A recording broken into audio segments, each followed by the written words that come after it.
We just wanted to stand for something that was honest, that was transparent, and where people can really feel as if they have someone who's got their back. And so Frank kind of represented that as a name because it just meant honest. Some people are just generationally naturally talented. No matter what you do, you can't beat them. It's as if God himself, if he does exist, looked upon them and blessed their hands for greatness in their art. Albert Einstein, LeBron James, Leonardo da Vinci. Charlie Javice is one of them. A Wharton finance wonderkind who built a fintech empire to help millions of students with the nightmare of American financial aid. She was on Forbes 30 Under 30, saved students $15 billion through her free-to-use service, and scaled her startup so inexplicably fast that it was acquired by JPMorgan Chase within half a decade. But God did not select her to be a visionary. He graced her to be a comedian. Charlie Javice is the funniest person to have ever been put on this planet, because the company she named after honesty lied about almost everything and defrauded the biggest bank in the world for $175 million.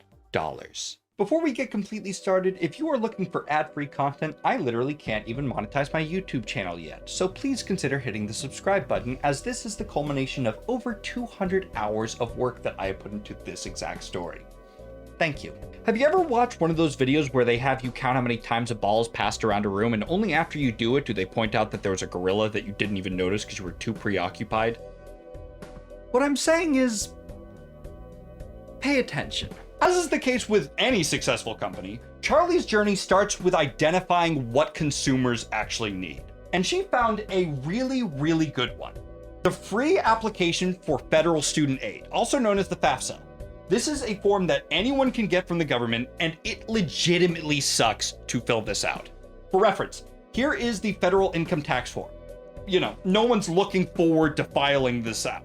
But here is the FAFSA. It is approximately 3 times as long and can legitimately take hours. I just lie on my FAFSA and it goes by much faster. Okay, have you checked your mail recently? I might recommend that you check your mailbox. Get rid of the mailbox. Dude, I don't understand how anyone gets caught in fraud. You guys are coming up with the heavy-hitting answers. But there are a lot of people who can benefit from filling out the FAFSA. There are $3 billion that go unclaimed every year, and still 47% of all eligible students fail to apply for aid. So what if I told you that my company, Frank FAFSA, could help you file it perfectly and do it in 2 minutes? Get this, for free. I mean 4 minutes. 7 minutes. It's not important. The point is, I'm going to be able to get your FAFSA done in a fraction of the time, and then in return, I get your user data, which one day I'll be able to sell. And so we're both happy. Hooray! I want to affirm to you that no, actually, you're not crazy. This is a good business idea, and there are hundreds of thousands of families within the first year that received $2.8 billion in aid. You might have noticed that you are not laughing yet. To which I would respond, it's because you have not noticed the gorilla yet. Because I have already told you 5 different lies. 47% of all students failed to apply for aid, not just the eligible students. There were only $2.3 billion that went unclaimed in that year. This is something that fills out pretty well, but it is not 100% accurate. Of course, you would be better off doing it yourself. But most importantly, they have not helped 100,000 families, not even close. And they certainly haven't given $2.8 billion in aid, which is more money than there was to save that year. And that's not even considering the fact that this early in the story, they already have a cease and desist letter from the government. Hey, Charlie, man, love what you're doing with the place. You can't call yourself Frank FAFSA. You aren't associated with the FAFSA. What are you doing, man? Not important. Now the website is withfrank.org.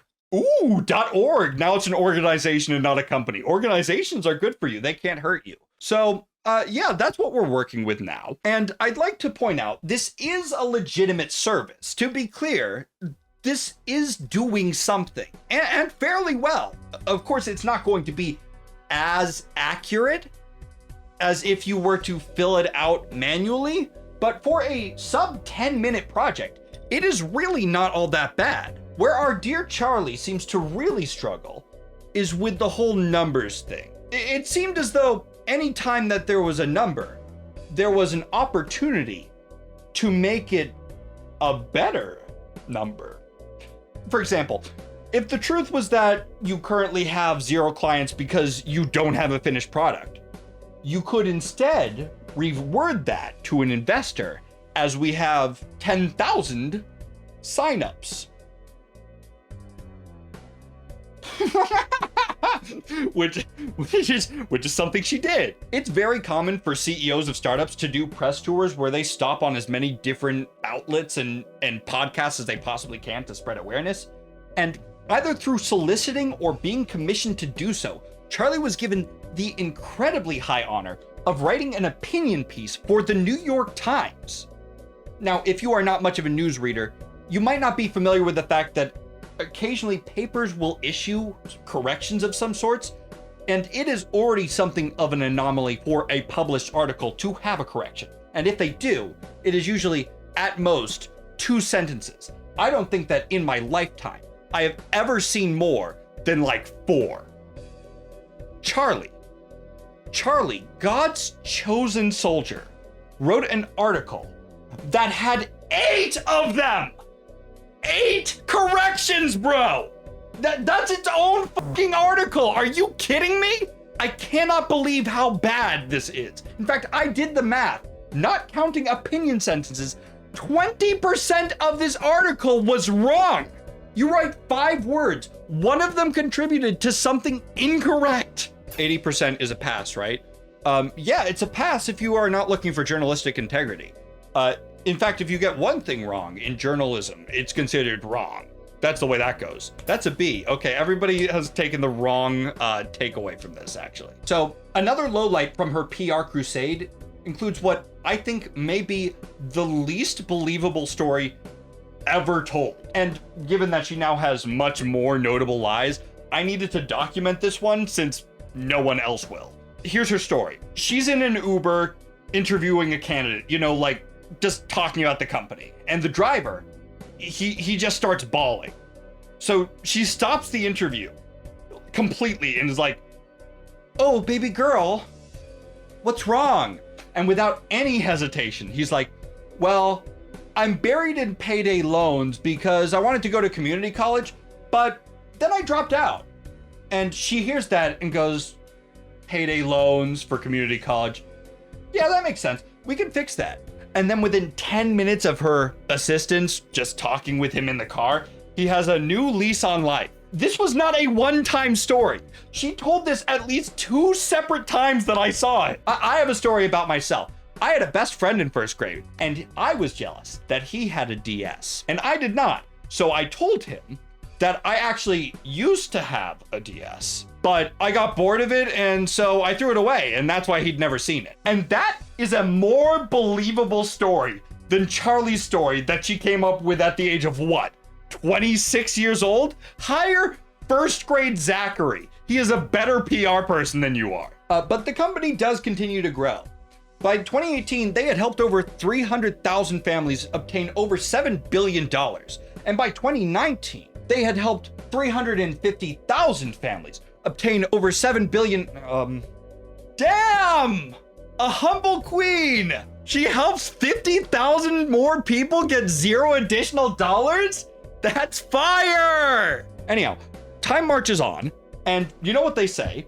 If you have something good, say it with me, make 17 more things so that you have more things. And so in 2019, they make a college search function where students could get courses online from accredited universities and at a discount. So if you were just looking to get a credit in something, you could. And this could be anything from general microbiology to like stuff in English for like superheroes and American fantasy. But this was actually pretty smart to leverage the connections that Charlie had built over time with all of these schools into a new feature like this. Do you believe me? Because you shouldn't. I could say that none of these schools even knew Frank existed, much less partnered with them, but that still wasn't funny enough for Charlie. Frank's website offered 409 classes from Lee University in 2020, which is 161 more classes than Lee itself offered at that time. Wait, so is she a super genius that taught all of those classes? So here's the thing. What I'm under the impression of is that none of the classes would be received if anyone did buy it. Like, I don't understand this, right? If you're somebody who needs a discount on a college course, you're gonna notice if you spend $450 and get nothing in return. Like, what did she expect would happen? I'm refunding this purchase. Are any other classes from Hustler University? You know, given the names that are on this list, I wouldn't be shocked if along the scroll wheel that way, I just happened to miss the fact that Hustler University is offering. But here's another feature they built. Perhaps you've heard this age-old question.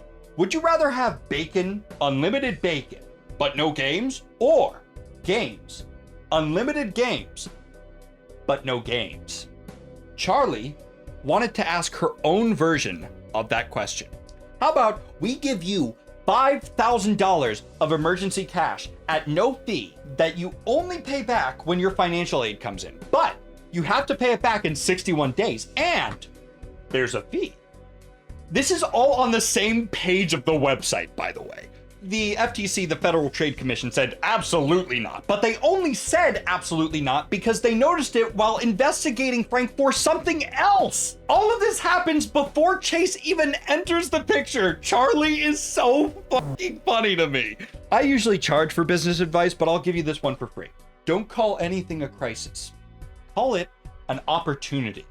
And Charlie is an expert at exactly this. So when 2020 rolls around, there is a relief package that issued a minimum of $14 billion for students. What they do is they say, well, you know, we're already experts at filling out forms. We do the FAFSA thing. So they just are like, why don't we ask you which of 4 issues you've suffered and then submit an application on your behalf to get some of that aid. Now, the issue with it is that it is the worst program of all time. It literally would just take the thing that you said that you struggled with and then say, I am furloughed. That was all that they did to alter literally anything. So this is literally less than worthless, especially because every single school had their own qualifications for what made relief worthy.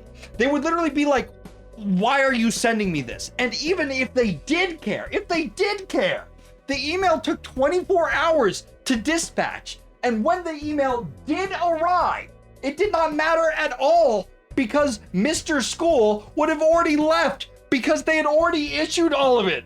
It was like 3 months late. There was no part of this that was any sort of useful. So the FTC yells at her for both of those things, and she does fix them. Which brings us to her most important year, 2021. And Charlie is tired.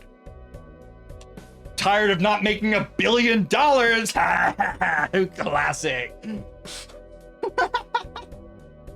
I can't use that. And it just so happens that Chase is looking to expand their grasp on the college market. And so Charlie goes, it's Charles time, and then Charles all over the place. So now she has 4.25 million students and a very interested buyer. And she's like, boy, do I have the thing for you. I assume. I'm extrapolating here. But she goes and she says, by the end of the year, we're going to have up to 10 million different households. We're partnered with 365 different universities. We have relationships with 10 institutions that could represent an additional 20 million more students. We have relationships with 6,000 institutions total. And this is a real slide from their actual pitch deck. And the fun part about it is that the only number that is even possibly accurate isn't even related to them. And even that is questionable because the only source is a Wall Street Journal headline, which wasn't literally meant to be taken at face value. Nothing about this makes any fucking sense. The only thing that is, in fact, true that she shared with them is that her ad spend has gone way down, which is true because you don't need to spend money to acquire fake people. Her own employees over Slack are talking to one another, baffled looking at what she's saying. These look like Charlie numbers. Where is this number coming from? Lol, right? Also, the 4,250,000 students? Where?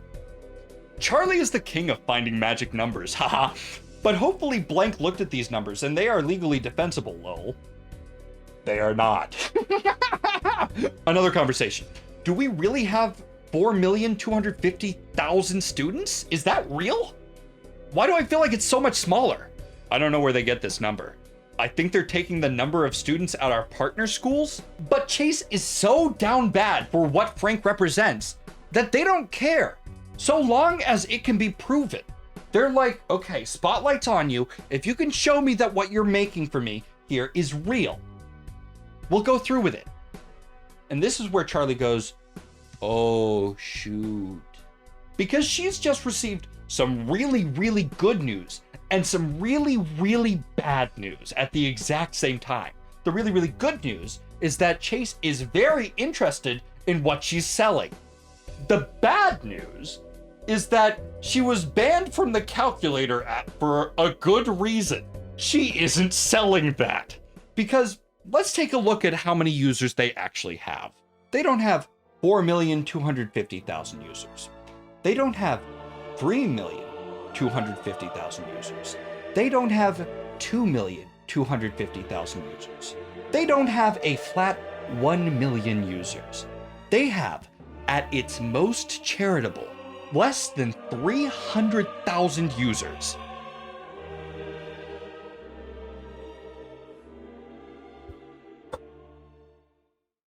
Charlie, sweetheart, I think you've got a problem. I think you've got a big fucking problem, and it started a long time ago. It's all a matter of perspective, free Charlie. You're right, Queen Pawn. That's the way we should be thinking about it. It could one day be that many users, except for the fact that it was households that she was claiming. So users and households is interchangeable, so we're already fucked. Charlie could save places with population decline. So many new people created. Yeah, she is a genius in that way, isn't she? She's mothering an entire generation. Yeah, I mean, she's like a, what? She's like a fish. We should put her at the head of Bureau of Labor Statistics. US would be the envy of the world. All in favor? Let's start a poll. So she is now in her very focused mode. She has to go and do some big thinking. So she goes to Frank's engineer and she's like, hey, here's a website that helps you generate synthetic data that is similar to actual data in terms of statistics and demographics. This is from the actual website that she took it from, by the way. The engineer was obviously uneasy with this request, and when he asked if this was even legal, she specifically said that no one would end up in, quote, orange jumpsuits. Charlie, I'm from the future. You're gonna want to sit down for this. So the engineer is like, look, we have 142,000 people who started to fill out the FAFSA with us. And she goes, what if we just included people who didn't even fill out the form? Then I guess we'd have 293,000 users, but those aren't actually users. She goes, and I quote, exactly. Like that's a win for her. That's awesome. So if we're being honest with ourselves, the number of Frank users is actually 142,000.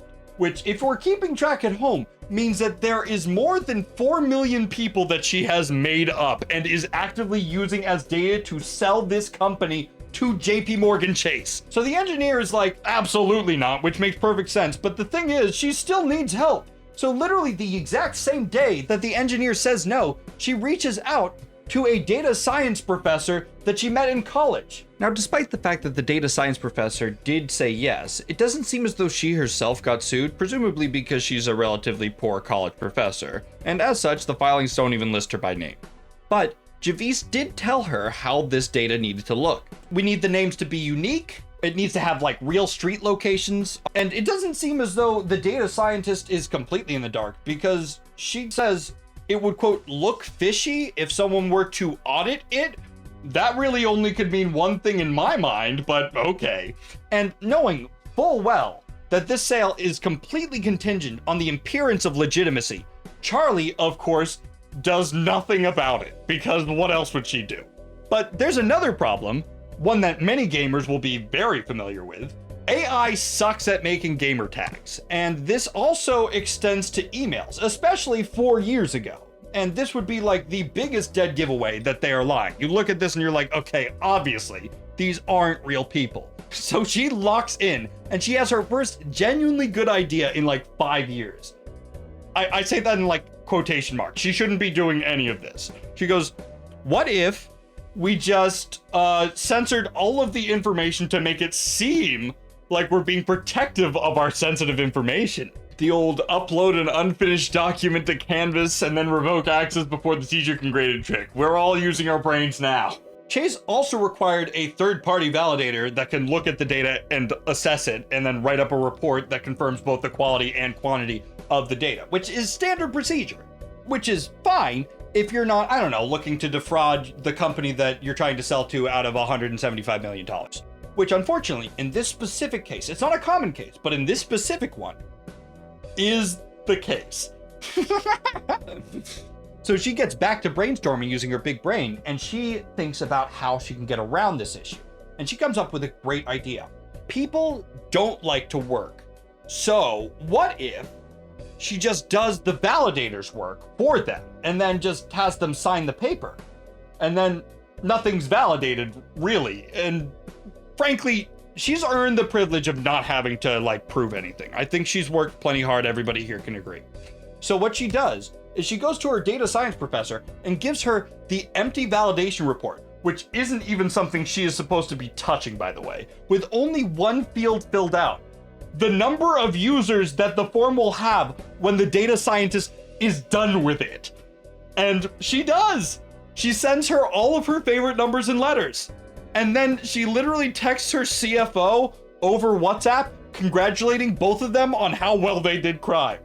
And that guy's also getting sued for aiding and abetting her, but I'm not talking about him, so this is the first and last time that I'm mentioning him.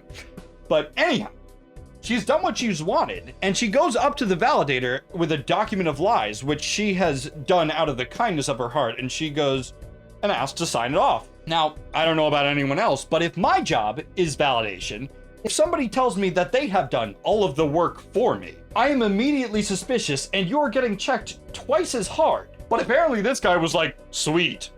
Or he was dead. Either way, she gets a signature from the validator with no trouble at all, after he only affirms that each box is filled with something and not whether it's filled with anything good. And she owes the data scientist $13,300 for her work, but again, out of the sheer goodness of her heart, she pays her $18,000 because she's a charitable queen.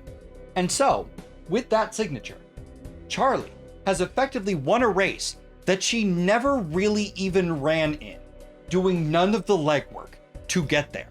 This all happens in 5 days, by the way. Which is both a very short amount of time to be committing that amount of fraud, but also it's a really long amount of time for her to not have like looked down at her blood red hands and think, I got blood on my hands, and then stop.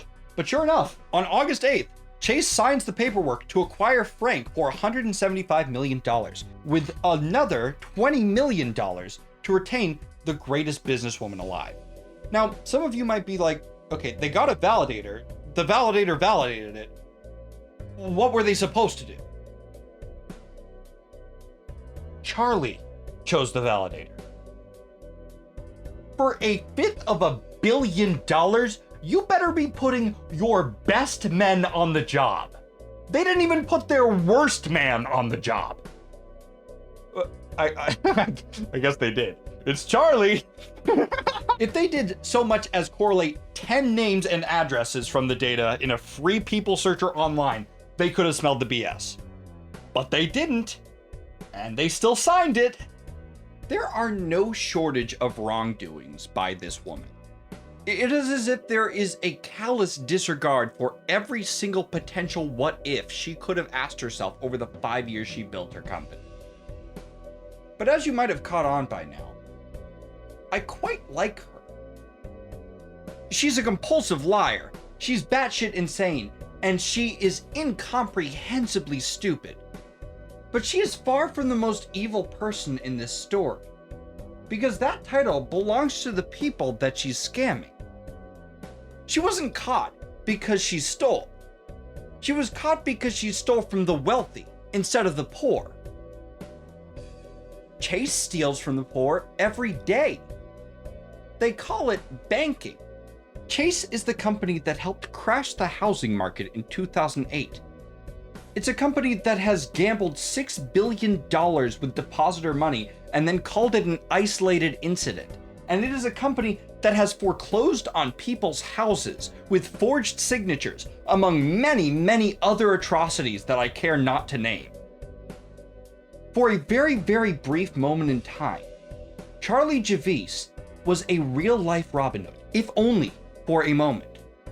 JPMorgan Chase would like nothing more than to just sweep this under the rug and forget about it forever. There's a reason that you haven't heard this story until today. But a story with fans doesn't die. And you and I, we have just become the founding members of the Charlie Javice fan club. And the best part is, she still has one more game to play. Frank still doesn't have real people, and if Chase ever finds out, their ship sinks. And so they weren't capable of procuring 4 million people legitimately over 5 years, and they're certainly not going to be able to do it now. So they need to go to one of those homework helper websites and buy someone else's homework. So she goes to a data compiler that claims to have the most college students of anyone, and she goes, "Can I get 4.5 million accounts with full information?" And the company goes, "No, we only got 3 million. Yes, I know he doesn't have grapes. This is my fan fiction. Shut up." She goes, "Damn it. Okay, can I get 3 million and then 1.5 with partial information?" "Sure. Actually, I only have 2.5 with emails." "Okay, fine. 2 million partial. Also, we don't have phone numbers." "Damn it. Okay, just give me the data." And then she throws $105,000 at the vendor and then waddles away. But not before. She spends $4,500 herself to test 100,000 names to make sure that she isn't falling victim to her own scam. Smart. It would suck if that happened to someone, wouldn't it, Charlie? She spends another $75,000 on another data compiler to bolster the first one, and then she ends up going back to that data science professor and asks her if they can go find the phone numbers that are associated through like the white pages that she couldn't buy. And she didn't say no the first time to the first thing, so the data scientist is not saying no to the second thing. And she completes it to the best of her ability. And finally, after everything, Charlie stands alone upon an empire of names, just as she'd always wanted. It just so happens to be that none of those names ever belonged to her. The company that she named after the truth successfully sold with a blatant disregard for it. And now, there was nothing to do but collect a paycheck and wait. She would not have to wait for long. In January, Chase wants to start integrating the data from the bank. They asked for the data specifically that the validator checked. And that guy that I said that I wouldn't mention again tells them that they're currently overwhelmed, they have a tech issue with Frank, and so they wouldn't be able to go ahead and give the data within the 4-day period that it was requested. But of course, that's a lie. They're panicking. They have 4.5 million names, but it is lacking all traces of signups. The creation metadata, the server logs, the IPs, a bunch of other things. And they know that if they hand it over exactly as is, the entire jig is up. Why they didn't work on that in the prior 6 months, I have no clue. Charlie being Charlie, we can never know. But with imminent demise upon her, unless she can fix things and fix them fast, she does something strange. For the first time in a very long time, she does absolutely nothing. She doesn't try reaching out to the validator to produce favorable documentation. She doesn't reach out to the data scientist to fabricate sign-up backend stuff, or even claim that the Frank data was poorly organized as an excuse. 2 weeks passed with absolutely no attempts at self-preservation from her. We'll never know why. Perhaps she thought that she had already gotten away with it. Or maybe she realized that she couldn't keep running. Regardless, on January 22nd, 2022, she hands the unaltered data she purchased to one of her engineers, who expressed reasonable bewilderment at the undocumented millions they'd just been handed, and she has it sent off. This time for an absolutely promised demise. But remember, this is Charlie Javice we're talking about. A woman whose life is not governed by logic and consequence, but by whatever makes for the funniest possible outcome. For a reason only known to God, Chase accepts the data without question, and she continues to work there without suspicion for another 6 months!